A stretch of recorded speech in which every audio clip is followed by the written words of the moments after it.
Nefsimizi devamlaştırmamız, hürmetli vatandaşım. Çünkü Amerika Qo'shma Shtatlar hukumati o'rtasidagi yadroviy ixtiloflar zada qaysilar?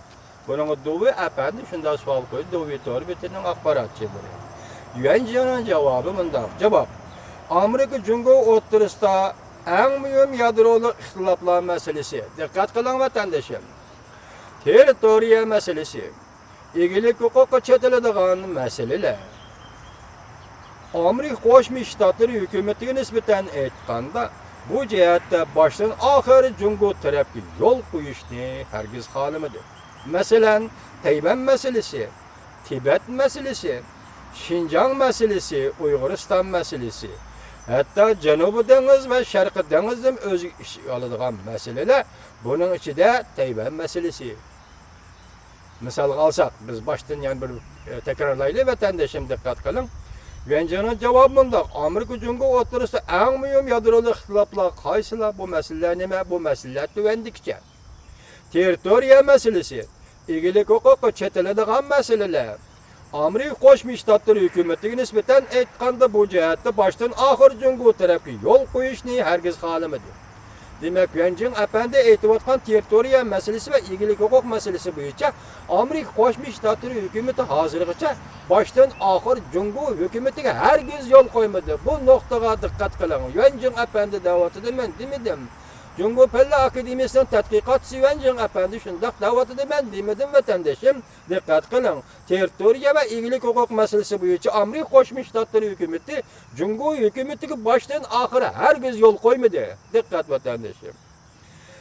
Janubiy dengiz va Sharqiy dengiz mavzusiga oldigan masalalardir. Buning ichida Tayvan masalasini misol olsak, Amerika Qo'shma Shtatlar hukumati Osiyoda qayta muvozanatlashtirish strategiyasi o'zining, ya'ni Amerikaning Tayvan masalasiga rolini eg'izga olmadi. Biroq Tayvanga harbiy qurol-yarog' sotib berishni yanada davomlashtirdi. Siyosiy iqtisodiy munosabatlarni ta'kidlashni hargiz bo'shashtirib qo'ymadi. Tibet masalasi to'g'risida Prezident Obama Dalay Lama bilan ko'rishish yoki ko'rishmaslik o'yinini o'ynab keldi. Yuanjing apandi buni pek sal qaragandek turdi. Ammo Xitoy tadqiqotchilaridagi eng ajallik ojizlik sal qarash bilan ko'ranglik. Bu yerda Tibet masalasi to'g'risida Prezident Obama Dalay Lama bilan ko'rishish yoki ko'rishmaslik o'yinini o'ynab keldi. Amaliyotdagi taklifni aytganda Amerika Jungo o'rtasida qurilma xarakterli ziddiyatlar bor. Amerika Qo'shma Shtatlar hukumati Jungoning siyosiy tuzumini, taraqqiyot yo'lini qabul qilmaydi, ya'ni tan olmaydi deydi Yuanjing apandi. Amerika Qo'shma Shtatlar hukumati Jungoning siyosiy tuzum va taraqqiyot yo'lini tan olmaydi deydi. Kishilik huquqni targ'ib qilish, demokratiyani kengaytirishda Amerikaning tabiiy majburiyati bor deb qaraydi. Albatta shunday. Kishilik huquqni targ'ib qilish, demokratiyani kengaytirishda Amerika hukumatining dunyoviy axloqiy mas'uliyati bor. Yuanjing apandi siz buni bilib oling. Shunga Jungo Amerika bilan bir yo'lda mang'olmaydi deydi. Prezident Obama 2014-yil G'arbiy nuqta harbiy maktabida nutq so'zlaganda bu nuqtani eng gavlandirib so'zladi. Bu yerda Prezident Obama bir necha ming o'quvchi nutq so'zlaganda to'g'ridan-to'g'ri Amerika Qo'shma Shtatlari dunyoda kam bo'lsa bo'lmaydigan bir davlat. Bu mening sizlarga deydigan asosli gapim.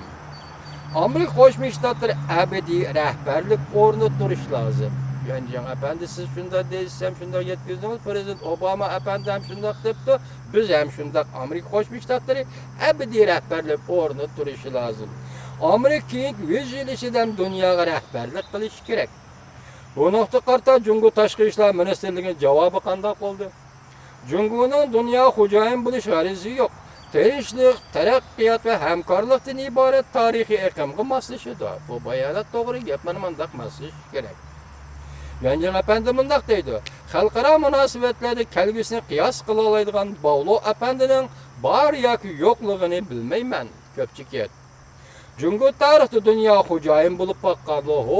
Jungo qaysi tarixda dunyo xo'jayin bo'lib boqqan? Agar Chingizxon desang, u Jungolik emas, u Xitoy emas. Chingizxonning ismi Wang yoki Jang emas. Agar Manjuriya desang, Manching desang, uning ismi yoki Wang yoki Jang emas. U Manjum boshqa bir Tongus qabilasi, Mong'ol boshqa bir millat. Agar ular dunyo hukmronlik qilgan bo'lsa, uning Xitoy bilan nima aloqasi bor? 100 yillab emas, bak köp yıllar xo'jayin bu. Ko'ringlar, Jungo köp yillar xo'jayin bo'lgan. Jungo dunyoning umumiligiga nazar tashlaydi. Amerika bo'lsa zo'magarlik o'rnini o'ylaydi deydi Yuan Jing efendi. İki tarafning ustiqa yo'li boshqa. Qaramoqqa shu narsani bilib yetdi vatandoshim hozir Xitoy Amerika Qo'shma Shtatlari tang o'ltirib, tang qo'pishni talashayotgandek qildi. Amerika Qo'shma Shtatlari dunyoga rahbarlik qilishni talashayotgandek qildi.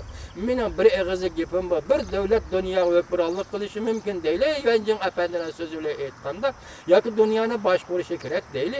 Davlat sifatida shundaqli bir davlat. Lekin bu yerda kam bir narsa, ortiq bir narsa shukanki, davlatning axloqi nima?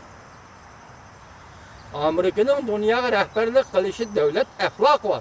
Sening uchun Jungo, sening davlating bor, davlatingning davlat axloqini hozirgacha bekitaldingmi? Ko'tarib chiqaldingmi? Kishilarga shu uchun ta'sir ko'rsatdingmi? Jungo, bu davlatning davlat axloqi zodi nima? Sen avval bu masalani o'ylashib, ondan Amerika Qo'shma Shtatlari bilan dunyo xo'jayin bo'lishdan huquqini talabsan bu, kechikmaysan Jungo efendi.